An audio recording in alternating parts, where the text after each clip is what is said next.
तो कैसे हो विनोद। तो पिछले लेक्चर में हम लोगों ने क्या जाना था। पिछले लेक्चर में हम लोगों ने प्लेटू के बारे में जाना था। इस लेक्चर में हम लोग क्या पढ़ने वाले हैं। इस लेक्चर में हम लोग पढ़ने वाले हैं डेजर्ट यानी रेगिस्तान के बारे में। भारत का डेजर्ट क्या है, भारत का रेगिस्तान, उसके बारे में हम लोग पढ़ने वाले हैं। ये भारत का, इसका डेजर्ट का भारत में क्या लोकेशन है, यहाँ का जलवायु कैसा होता है, बारिश कैसा होता है। यहाँ पर एक स्पेशल आपको पढ़ना है, बरखान के बारे में आपको पढ़ना है। इन सब के बारे में आपको पढ़ना है। यहाँ पे नदी कैसे फ्लो करता है, नदी परमानेंट होता है, ये पेरेनियल, या फिर यह अपने पानी के लिए रेनफेड रिवर होता है। तो इन सब के बारे में आप लोगों को पढ़ना है। तो चलो इसके बारे में चालू करते हैं चर्चा। और यहाँ पे सबसे पहला टॉपिक है इंडियन डेजर्ट। कह रहा है कि जो है डेजर्ट जो है, अच्छा एक बार बताओ, अरावली पिछले बार हम बताए थे, याद है कि भुला गए? जल्दी बताओ किस देश में है अरावली। चाइना, नेपाल, भूटान कि अफगानिस्तान। अरावली किस देश में है? चाइना, नेपाल, भूटान कि अफगानिस्तान। तो जल्दी बताओ।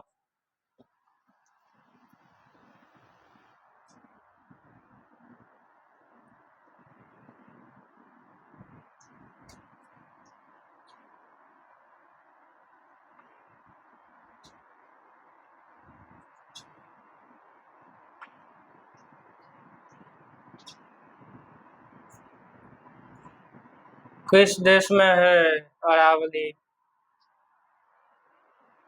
उन जितना भी ऑप्शन लिए हैं, चाइना, नेपाल, भूटान, अफगानिस्तान, चारों में से कहीं नहीं है भारत में।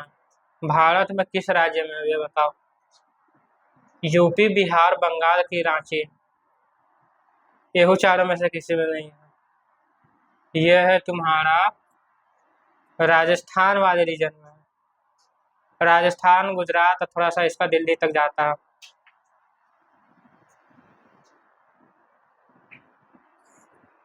अब इसमें अरावली कहाँ पर है? अरावली जो है तुम्हारा यहाँ पर अरावली है, राजस्थान वाले रीजन में। अब पहला लाइन पर क्या लिखल है? The lie to it lies toward the western margin of the Aravalli hill. Aravalli hill है, अरावली हिल का वेस्टर्न मार्जिन ये वाला एरिया। तो इस रीजन में क्या है तुम्हारा?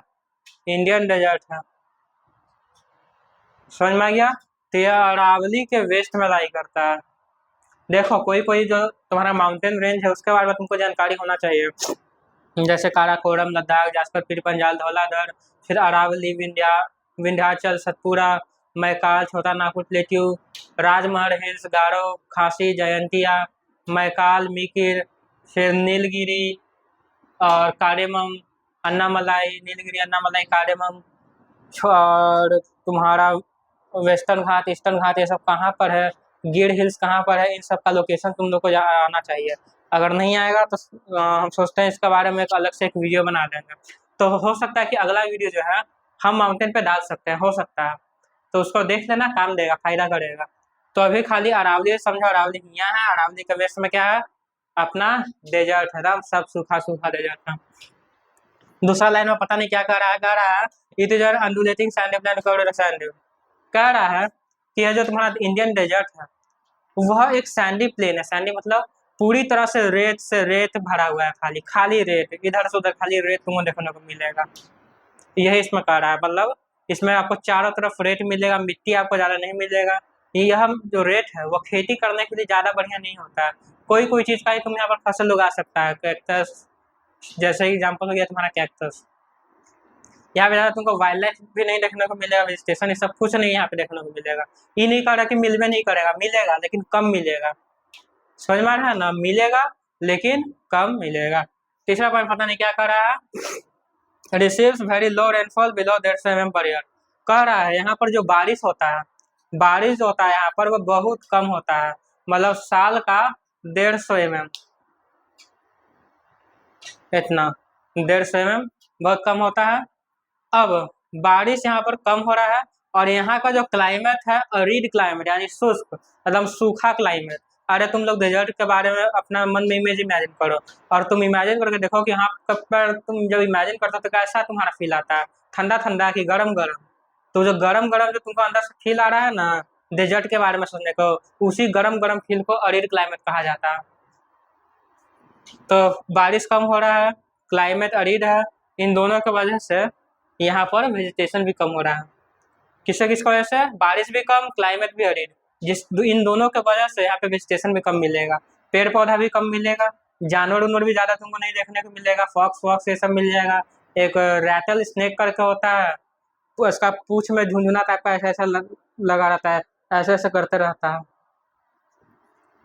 तो वो हो गया। और लिखा हुआ है इसका जो स्ट्रीम्स स्ट्रीम्स मतलब जो नदी है, वह सिर्फ जो है तुमको बारिश के समय में ही देखने को मिलेगा। यानी यहाँ पर जितना भी तुमको रिवर है उसको हम लोग रेन फेड रिवर कह सकते हैं। रिवर के बारे में हम लोग अगले चैप्टर में तो ऐसे पढ़ ही लेंगे ड्रेनेज के बारे में, लेकिन इसे रेन फेड रिवर हम लोग कहते हैं।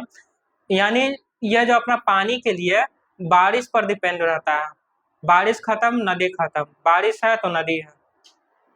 तो ये कैसा हो गया? यहाँ का नदी क्या होता है? बारिश पर डिपेंड होता है, बारिश खत्म होते ही यहाँ का जो नदी होता है वो बालू में गायब हो जाता है, रेत में गायब हो जाता है। यहाँ पर एकमात्र नदी है जिसका नाम है लूनी रिवर। लूनी रिवर क्या होता है यहाँ पे देख लो, इमेज से हम बता देते हैं।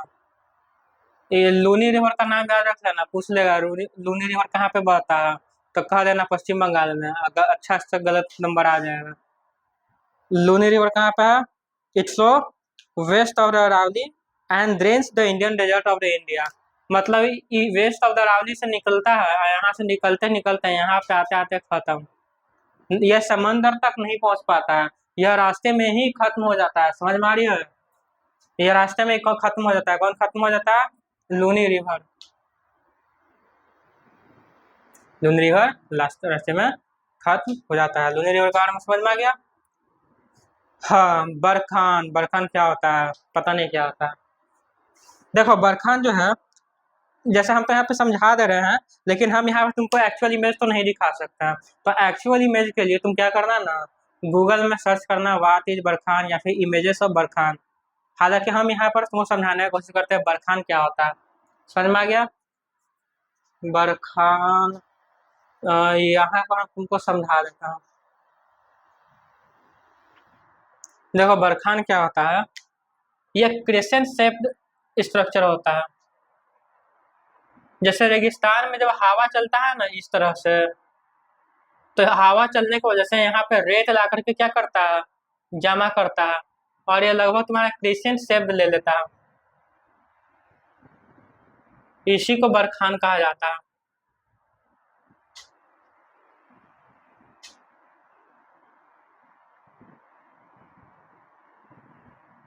इसी को बरखान कहा जा रहा है।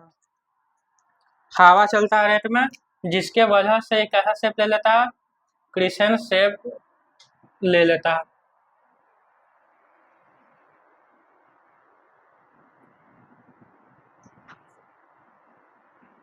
इसी को बरखान कहा जाता है। समझ में आ गया हो? तो ये क्या हो गया? बरखान। अब ये जो बरखान है तुमको ज्यादातर इंडो पाक बॉर्डर पर ये ज्यादा तुमको देखने को मिलेगा, भारत पाकिस्तान की सीमा यहाँ पर। अभी तो ये सब जगह में भी तुमको टेंशन चल रहा है पहलगाम की वजह से, तुमको मालूम ही होगा। हालांकि वो पिटाएगा, पाकिस्तान जो है वो पिटाएगा, हम जान रहे हैं। समझ में आ गया ना? तो इंडो पाक बॉर्डर में तुमको बरखान ज्यादातर देखने को मिलेगा, लॉन्गिट्यूडनल लाइन्स भी देखने को मिलेगा। लॉन्गिट्यूडनल लाइन्स करने का मतलब जैसे मिट्टी अगर इस तरह से आकर के जमा हो जाए तो इसे लॉन्गिट्यूडनल ड्यून्स कहते हैं। बरखान क्या कैसा होता है? बरखान इस शेप का होता है।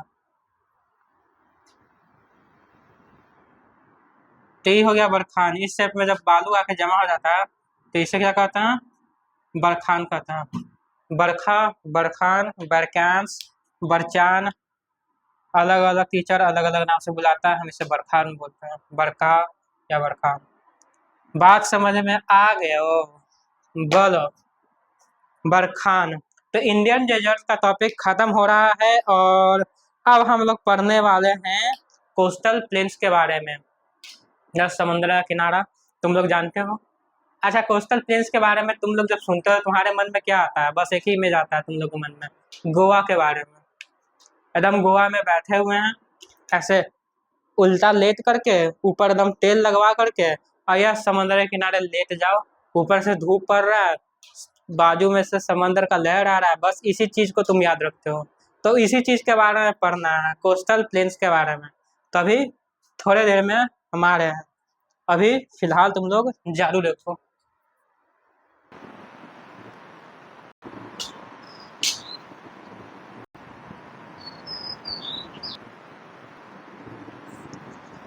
चलो तो पीछे वाले को तुम लोगों ने अगर छाप लिया हो तो हम लोग पढ़ने वाले हैं डेजर्ट के बारे में। कोस्टल प्लेन्स, कोस्टल प्लेन्स क्या होता है? अरे कोस्टल प्लेन्स क्या होता है, आसान सा तो बात है, बताया ना तुमको। तो कोस्टल प्लेन्स तुम लोग देखता है तो क्या तुम लोग को समझ में आता है? इस तरह से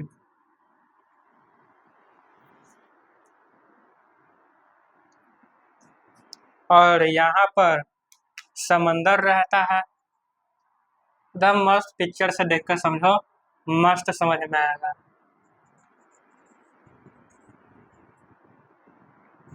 ये हो गया तुम्हारा ओशन। और यह वाला जितना एरिया है इससे क्या कहते हैं?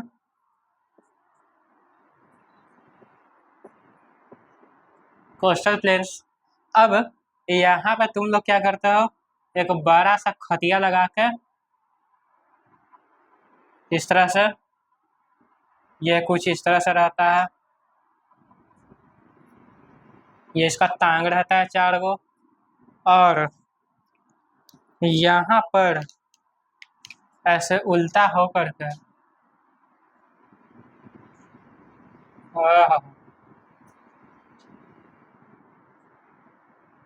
और ऊपर से जो तेल लगा करके यहाँ पर जो सोने में मजा आता है, तो जहाँ पर यह आदमी सोया हुआ है इसी को क्या कहते हैं? Coastal planes. एकदम मगरमच्छ की तरह, जैसे तुम लोग ऐसे ऐसे ही तो पढ़ते हो तुम लोग, उल्टा होकर ले जाना है, मोबाइल में हाथ में ले लेना है और पढ़ना है। मास्टर तो पढ़ा ही रहा है, मजा आ रहा है, देखते हैं। ऐसे ही ये भी कर रहा है। तो यह जो जमीन है ना इसी को कोस्टल प्लेन्स कहते हैं। अब ये भारत के पास है कि नहीं है? अब तुम लोग के मन में क्या आया? गोवा याद आ गया, गोवा। बाकी हम लोग के पास तो गोवा के अलावा और भी बहुत सारा कोस्टल प्लेस, तो गोवा तो बहुत छोटा है और भी बहुत बड़ा है। तुम लोग के मन में क्या आता है? गोवा। तो इसी को क्या कहते हैं? Coastal planes. देखो कैसे लेटा हुआ है। फिर यहाँ पर मिट्टी से कोई घर भी बनाता है, महल। यहाँ से पानी आता है, बहा के लिए चल जाता है। और क्या करता है यहाँ पे? कोई कोई फुटबॉल से खेलता है। तो इसी को कोस्टल प्लेन्स कहा जाता है। बात समझ में आ गया? अब पहला चैप्टर में मैंने बताया था कि भारत का कोस्टल लैंड जो है उसका लेंथ के बारे में मैंने बताया था, एक मेनलैंड का कोस्टल लैंड और एक एक्चुअल कोस्टल प्लेन के लेंथ के बारे में। क्या था याद करो उस दिन को जो बताया गया था। चलो भाई, अब देखो, अगर हम लोग सिर्फ इतना का बात करें, यहाँ से यहाँ चलें, यहाँ से गुजरात, महाराष्ट्र, गोवा, कर्नाटका, केरल, तमिलनाडु, आंध्र प्रदेश, उड़ीसा और थोड़ा सा वेस्ट बंगाल, तब सिर्फ इतना का हम बात कर रहे हैं तो इसका लेंथ कितना हो जाएगा? अगर मेनलैंड का लेंथ का बात करें, मेनलैंड लेंथ, तब इसका दूरी कितना आ जाएगा? और total length of coastal plain यह कितना हो जाएगा? ये पहला चैप्टर में बताया था, भुला गया होगा तो लाठी लाठी मारेंगे। अगर भुला गया होगा तो यहाँ पे बताओ कितना होगा। पहला चैप्टर में हम लोग इसके बारे में बात किए थे। तो इसका लेंथ कितना होता है मेनलैंड का? मेनलैंड का होता है तुम्हारा 75-17 किलोमीटर। इसको अगर नहीं याद करना है तो 7500 किलोमीटर याद कर दो। टोटल लेंथ, एक सेकंड, गलत हो गया हमसे, ये वाला यहाँ पर लिखना है। टोटल होता है तुम्हारा, टोटल का बात करें तो ये होता है 75-17 किलोमीटर, जिसे हम लोग 7500 किलोमीटर भी लिख सकते हैं, कोई दिक्कत नहीं होगा। बाकी यह है एक्चुअल मेनलैंड। मेनलैंड का कितना हो जाएगा? गुजरात, महाराष्ट्र, गोवा, केरल, कर्नाटका, तमिलनाडु, आंध्र प्रदेश, उड़ीसा और वेस्ट बंगाल। सिर्फ इतना काम जोड़े तब ये आ जाता है 6100 किलोमीटर। पहला चैप्टर में बताया गया है इतना का 6100 किलोमीटर। और अगर आइलैंड का भी जोड़ लें, अगर आइलैंड का भी जोड़ दें तब इतना आ जाता है। तो ये हो गया इसका लेंथ के बारे में। अब वेस्टर्न कोस्टल प्लेन और ईस्टर्न कोस्टल प्लेन के बारे में हम लोग इमेज के थ्रू अगर समझते हैं। देखो देखो विनोद, यहाँ देखो, यहाँ पे हम लिख दे रहे हैं वेस्टर्न कोस्टल प्लेन और यहाँ पर ईस्टर्न कोस्टल प्लेन। अब यहाँ पर ध्यान देना, जो वेस्टर्न कोस्टल प्लेन है ये वाला, यह तुम्हारा वेस्टर्न घाट और अरेबियन सी के बीच में लाई करता है। तो ये कहाँ लाई कर रहा है? Lies between western Ghat, lie between western Ghat and Arabian sea. देख रहा है ना विनोद, ये कहाँ लाई कर रहा है? वेस्टर्न घाट यहाँ पर है, बताया थे, ये भी मत भूला जाना, ये चैप्टर में बात हुआ है। तो वेस्टर्न घाट और अरेबियन सी के बीच में कौन लाई कर रहा है? Western coastal plain. इसी के तर्ज पर बताओ ईस्टर्न कोस्टल प्लेन किससे किसके बीच में लाई करेगा? या ई का मतलब समझ रहा है ना, ई माने eastern, it lies between western Ghat या eastern Ghat, eastern Ghat and bay of Bengal. समझ में आ रहा है ना? यहाँ अरेबियन सी है, इस सी को क्या कहते हैं? अरेबियन सी। इस सी को क्या कहते हैं? बे ऑफ बंगाल। तो इन दोनों के लोकेशन के बारे में हम लोगों ने जान लिया है। और इसके बारे में हम लोग बात करें तो वेस्टर्न कोस्टल प्लेन का अगर हम फिगर बना दे जूम करके, तो वेस्टर्न कोस्टल प्लेन से ना कुछ ऐसा देखने को लगेगा तुमको, जैसे यहाँ से तो गुजरात हो जाता है और फिर ये ऐसे बहुत तरह का डिसकंटिन्यूअस रहता है, इस तरह से तेरह में रहा, तो ये ज़्यादा डिसकंटिन्यूअस तुमको देखने को मिलेगा। समझ में आ गया ना?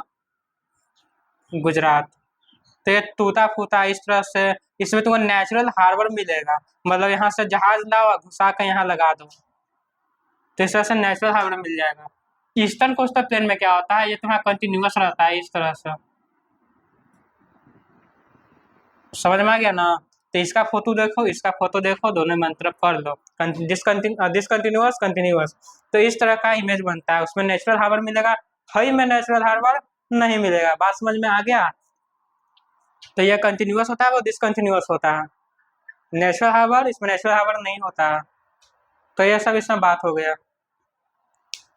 अब हम लोग को पढ़ना है अलग अलग, अब देखो अलग अलग जो कोस्ट है उस कोस्ट का हम लोग अलग अलग नाम रख दिए हैं। क्या रख दिए हैं? अलग अलग नाम। सर अलग अलग नाम रखने से फायदा, समझने में आसानी होता है। जैसे यह वाला जो कोस्ट है, इस वाले कोस्ट को क्या कहते हैं? काठियावाड़ कोस्ट। क्या कहते हैं इस वाले कोस्ट को? काठियावाड़ कोस्ट।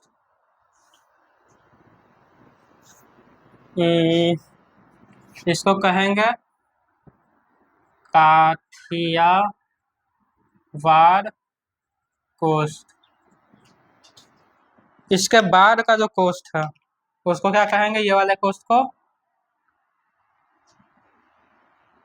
इससे महाराष्ट्र गोवा जो आ रहा है, इस वाले कोस्ट को हम क्या कहेंगे? इस वाले कोस्ट को हम कहेंगे कोंकण कोस्ट। कोंकण, इसको क्या बोलते हैं? देखो ऐसे किसी को तो कुछ फालतू में बोलना नहीं चाहिए, लेकिन यहाँ पर हम लोग इसे क्या बोल रहे हैं? कोंकण कोस्ट। कोंकण कोस्ट के अगर हम लोग नीचे चले इस वाले कोस्ट में, तो इस वाले कोस्ट को हम लोग क्या कहेंगे? इस वाले कोस्ट को हम लोग कहते हैं कन्नड़ कोस्ट। कन्नड़ कोस्ट के नीचे जो कोस्ट आता है उसको क्या कहेंगे? इसको बताओ क्या कहते हैं इस कोस्ट को? इसको कहते हैं कोरोमंडल किमाराबाद। क्या कहते हैं? इसे कहते हैं मलाबार कोस्ट। बात समझ में आ गया? गुजरात वाले कोस्ट को क्या कर रहे हैं? काठियावाड़। महाराष्ट्र गोवा वाले को कोंकण। कन्नड़ कर्नाटका वाले कोस्ट को मालाबार कोस्ट, केरला और थोड़ा सा कर्नाटक वाले कोस्ट को। तो ये सब हो गया इस तरह का कोस्ट का नाम। तो ये हो गया तुम्हारा वेस्टर्न कोस्टल प्लेन्स का अलग अलग डिवीजन। अब हौपति भी मिलता है देखने में।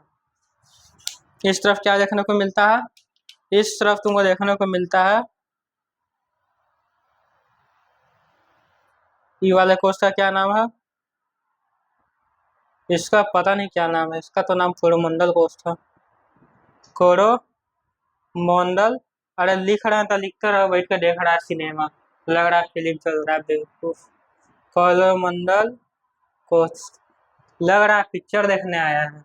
छापो इसको, समझ रहा है ना विनोद, इसको छापना होता है। कोरोमंडल कोस्ट, कोरोमंडल कोस्ट, और उसके बाद तुम्हारा आता है, क्या आता है? अरे कोई आए कोई जाए, तुमको उससे क्या मतलब। ये हो गया आंध्रा कोस्ट। ये कहाँ पर है? आंध्रा प्रदेश में है। चिलिका और पुलिकैत लेक के बीच में है ये। इसको कहते हैं आंध्रा कोस्ट। इसको ऊपर वाला उत्कल कोस्ट होता है, आंध्रा कोस्ट, एंड इसको ऊपर वाला कोस्ट उत्कल। उत्कल पंजाब, सिंध, गुजरात, मराठा, द्राविड़, उत्कल, बंगा। तो ये है उत्कल कोस्ट।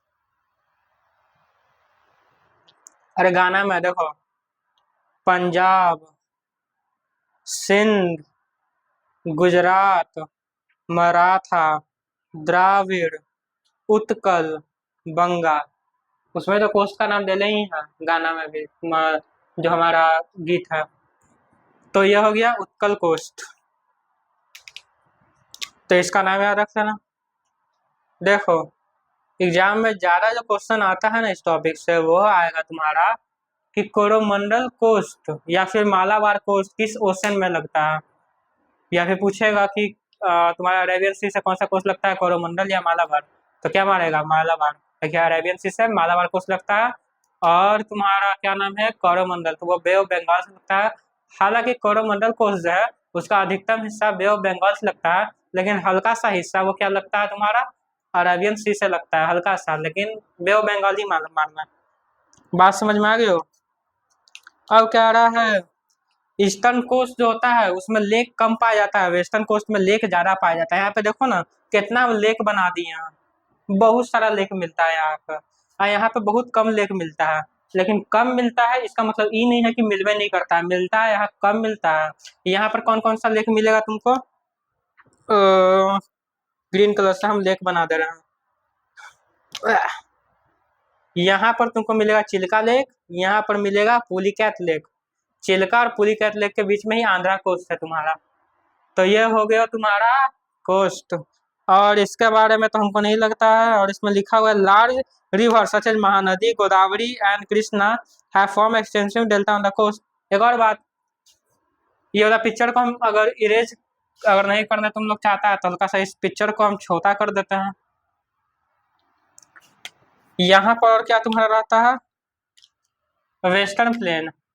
यहाँ पर एस्चुरी बनता है, एस्चुरी, और यहाँ पर डेल्टा बनता है।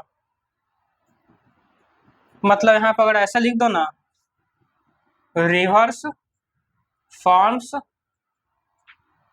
Estuaries in western coastal plain, reverse form estuary western coastal plain, and reverse form delta. Reverse, reverse मतलब क्या होता है, नदी। Reverse form delta, delta in eastern coastal plain. Delta मतलब ये वाला डेल्टा नहीं होता। एस्चुरी और डेल्टा क्या होता है देख लो भाई, तुमको जानने का मन ही कर रहा है इतना तो जान जाओ। जब नदी, जैसे कि जैसे कि यह जमीन है, ठीक है, यहाँ पर भी एक जमीन बना देता है।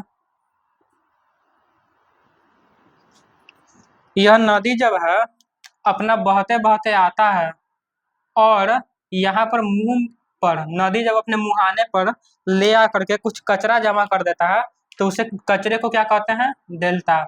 यह ज्यादा तुमको ट्रायंगुलर शेप में देखने को मिलेगा। तुम देखना ना, नदी अगर बह रहा है ना इस तरह से, तो उस नदी के बीच में तुमको इस तरह से डेल्टा देखने को मिल जाएगा, इस तरह से। इसी को डेल्टा करते हैं। कब ये बनता है, जब नदी एकदम मुहाने पर पहुंच जाएगा, बूढ़ा हो जाएगा, कहेगा हमसे और कचरा ले जावल नहीं जा रहा है, तो यहीं पर जमा कर देगा, तो उसी को क्या कहते हैं, डेल्टा। जब नदी बहते बहते मुहाने पर पहुंच जाए और कहे कि डेल्टा हम जमा नहीं करेंगे, यहाँ पे कचरा जमा नहीं करेंगे, कचरा को कहाँ कर देंगे, नीचे उलाट देंगे। तो जब नदी कचरा को नीचे गिरा देता है तो यहाँ पर मिट्टी जो है जमा होने लगता है। ये मिट्टी जमा होते होते होते एस्चुरी बना देता है। एस्चुरी से इसको क्या बनता है, एस्चुरी। तो रिवर एस्चुरी बनाता है वेस्टर्न कोस्टल प्लेन्स, ईस्टर्न में डेल्टा बनाता है। अरे बस है, इतना काफी हो जाएगा, ज़्यादा बता दिए हैं। कह रहा है Chilka lake is the largest salt water lake in India, मतलब भारत का सबसे बड़ा साल्ट वाटर लेक कौन सा है, चिल्का लेक है। अब इसके अगले वीडियो में, सॉरी अगले वीडियो नहीं, इसको लिखो और इसके बारे में पढ़ा रहे हैं, आइलैंड के बारे में, टापू। चलो तो हम लोग को पढ़ना है आइलैंड के बारे में। हाँ वैसे तो हमने इसका डिस्कशन चैप्टर नंबर 1 में भी इसके बारे में किया था, शायद चैप्टर 1 के लेक्चर नंबर 3 में, लेकिन कानून में लिखा हुआ है कि इस चैप्टर में भी करना है, तो इस चैप्टर में होकर के रहेगा। क्या पढ़ना है, आइलैंड्स। अब आइलैंड के बारे में अगर तुम लोग को जानकारी नहीं है तो कोई दिक्कत वाला बात नहीं है, लेकिन अगर जानकारी पहले से है तो कोई दिक्कत वाला बात हो जाएगा। समझ में आ गया। पहला सवाल, अंडमान निकोबार आइलैंड किधर, इधर कि इधर। अगर इधर तो तुम बेवकूफ है, और इधर तो इधर कौन सा ऑप्शन होता है, इधर बे ऑफ बंगाल। तो अंडमान निकोबार आइलैंड कहाँ पर लाई करता है, यहाँ पर। समझ में आ रहा है विनोद, यहाँ पर लाई करता है। तो अंडमान और निकोबार आइलैंड कहाँ पर लाई करता है, it lies in bay of Bengal. Lakshadweep island, Lakshadweep island कहाँ पर लाई करता है, इधर कि इधर कि इधर।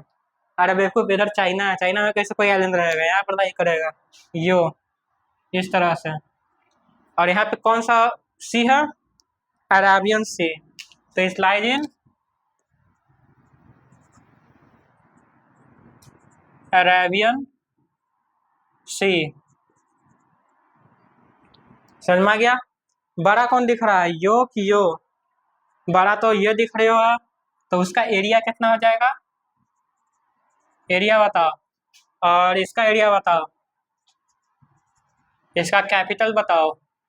बताओ विनो, जल्दी जल्दी बताओ देख के कहीं से, कैपिटल इसका कितना हो जाएगा। और अगर हम लोग बात करें और इसके बारे में, इसका कैपिटल हो गया, चलो एरिया देख लो। इसका लक्षद्वीप, इसका 32 स्क्वायर किलोमीटर एरिया है। इसका एरिया 590 स्क्वायर किलोमीटर है। इसका कैपिटल कावारत्ती। इसका कैपिटल, अंडमान निकोबार आइलैंड का कैपिटल क्या है, पटना, दिल्ली, मुंबई कि चंडीगढ़, क्या है जल्दी बताओ। सर चंडीगढ़ है, चंडीगढ़ लिख दें। अंडमान निकोबार आइलैंड का कैपिटल चंडीगढ़। अब कोई कहेगा सर चंडीगढ़ नहीं है, ये है इसका लंदन है, ये भी गलत है। और इसका कैपिटल है पोर्ट ब्लेयर, जो कि साउथ अंडमान में लाई करता है। समझ में आ गया। और अगर हम इसमें पूछे तो इसमें वोल्केनो पाया जाता है, वोल्केनो। कौन सा वोल्केनो, एक है तुम्हारा, एक क्या है तुम्हारा, नारकोंडम,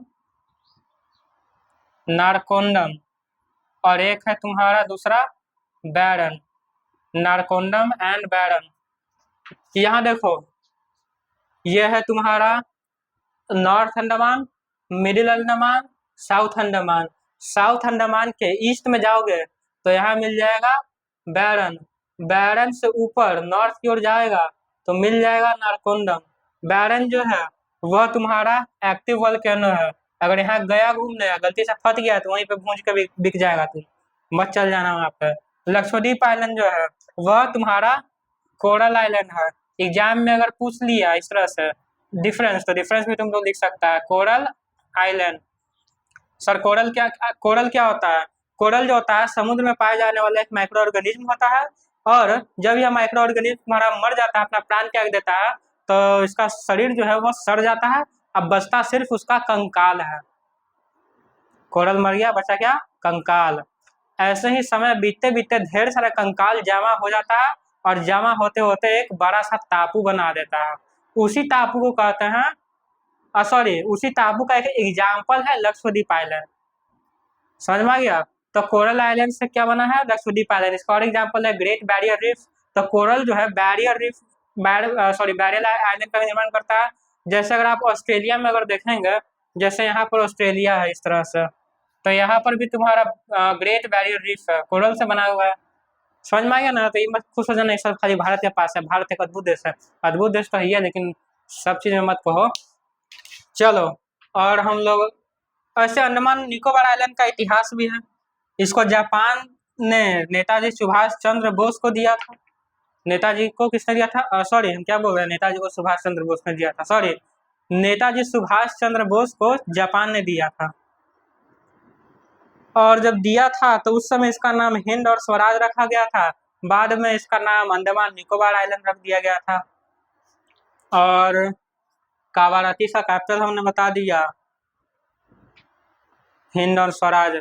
निकोबार और अंडमान आइलैंड के बीच में 10 डिग्री चैनल रहता है। कितना डिग्री? 10 degree channel. ये हो गया। और ठीक है विनोद, और तुमको कुछ छूटता हुआ नहीं दिख रहा है। और अगर हम कहें तो और इसमें लिखा हुआ है, ये जो लक्षद्वीप आइलैंड है इसका पुराना नाम लक्षद्वीप, मिनिकॉय और अमनदीवी था। 1773 में इसका नाम बदल दिया गया, लक्षद्वीप, अमिनी और मिनिकॉय, इसका नाम बदल दिया गया। क्या लग जाएगा? लक्षद्वीप आइलैंड रख दिया गया। अब एक सवाल उठता है कि यह जो आइलैंड है वह भारत के लिए किस तरह से इम्पोर्टेंट है। ये तो इतना छोटा सा है, हालांकि हम फिगर में बहुत बड़ा इसका बना दिए हैं। अगर असल में आप लोग देखिएगा तो ये जो रहता है ना, बहुत छोटा हम लोग का आइलैंड है, इतना है बस। तो इसमें से एक आध को दाना अगर गायब हो जाए, कोई कब्जिया भी ले, तो क्या फायदा होगा, या फिर हम लोग को क्या ही नुकसान हो जाएगा। यह एक जो दाना दिख रहा है ना, अगर मान लिया जाए इस पर पाकिस्तान का ही कब्जा हम लोग करा दिए, मान लिए, तो यह पाकिस्तान अगर इस पर कब्जा कर लेगा और यहाँ पर अपना अगर एयरफोर्स रख देगा, तो इस एयरफोर्स के वजह से ये पूरा एरिया पर पाकिस्तान जो है अपना नजर रख सकता है। समझ में आ गया ना? तो स्ट्रैटेजिकली बहुत इंपॉर्टेंट ये होता है। यह जो आइलैंड है इसके वजह से ये पूरा हिंद महासागर में भारत का दबदबा एकदम रहता है। देखो, पॉलिटिकली हम नहीं जा रहे हैं, लेकिन यहाँ पर एक आइलैंड था, उसका नाम था कोको आइलैंड। उसको जवाहरलाल नेहरू क्या किए थे? वो म्यांमार को दे दिए थे। अभी म्यांमार जो है इस पर चीन को दे दिया। चीन यहाँ पे अपना सैन्य अड्डा बना रहा है, कोको आइलैंड। समझ में आ गया ना? तो पॉलिटिक्स में मत पढ़ना, हम ऐसे ही बता रहे हैं हिस्ट्री। ये नहीं कि सर ये तो गलत हो गया, ऐसा नहीं करना चाहिए था, नेहरू गलत है, सर आप पागल हो गए सर, नेहरू का विरोध कर रहे हैं। नहीं, हम बात बता रहे हैं हिस्ट्री जो दिया गया था और उसके वजह से अभी क्या असर पड़ रहा है उसके बारे में हम बता रहे हैं। तो आइलैंड स्ट्रेटेजिकली बहुत इंपॉर्टेंस होता है। अब आइलैंड जो होता है उसमें बहुत लार्ज नंबर में फ्लोरा एंड फाउना भी पाया जाता है। फ्लोरा फाउना मतलब पेड़ पौधा जानवर, उसी को फ्लोरा एंड फाउना कहते हैं। पेड़ पौधा को फ्लोरा, जानवर जीव जंतु जितना है उसको फाउना कहते हैं। हालांकि अगर तुम देखेगा तो यहाँ पे तुम्हारा है ग्रेट निकोबार। ग्रेट निकोबार में अभी खबर चल रहा है कि यहाँ पे जो है पोर्ट बनाना चाह रहा है सरकार। अब पोर्ट बनाना चाह रहा है तो इस वजह से क्या हो रहा है, यहाँ पर जितना भी जीव जंतु है उसका उस पर बुरा प्रभाव पड़ेगा। तो इसके बारे में भी चर्चा चल रहा है। एनजीटी इसमें देखो समर्थन करता है या नहीं करता है। तो यह तो हो गया स्ट्रेटेजिकली इम्पोर्टेंस। अब यहाँ पे अगर हम लोग पोर्ट अगर बना दे ना, तो जितना भी जो जहाज है सिंगापुर रुकता था, हो सकता है यहाँ पे अपना सामान ड्रॉप करे, इससे अपना थोड़ा देर की ये रोके जहाज। तो स्ट्रेटेजिकली भी बहुत इम्पोर्टेंट है, ये हमारा सिक्योरिटी पर्पज से भी बहुत इम्पोर्टेंट है। और इन्वायरमेंट के नज़रिए से देखें तो यहाँ पर फ्लोरा और फाउना जो है वो भी बहुत अपना इम्पोर्टेंस दिखाता है। यहाँ पर जैसे कि एक मेगापॉड्स से जानवर पाया जाता है, तो वह भी एक्सटिंक्शन के कगार पर है। एक ग्रेट डैनियल लिजर्ड पाया जाता है, वो भी अभी एक्सटिंक्ट होने वाला है। तो यहाँ पर भी खराब असर तो चल रहा है, लेकिन बता दीजिए इसका strategic importance, economic importance, environment importance, सारा चीज़ आपको मालूम चल गया।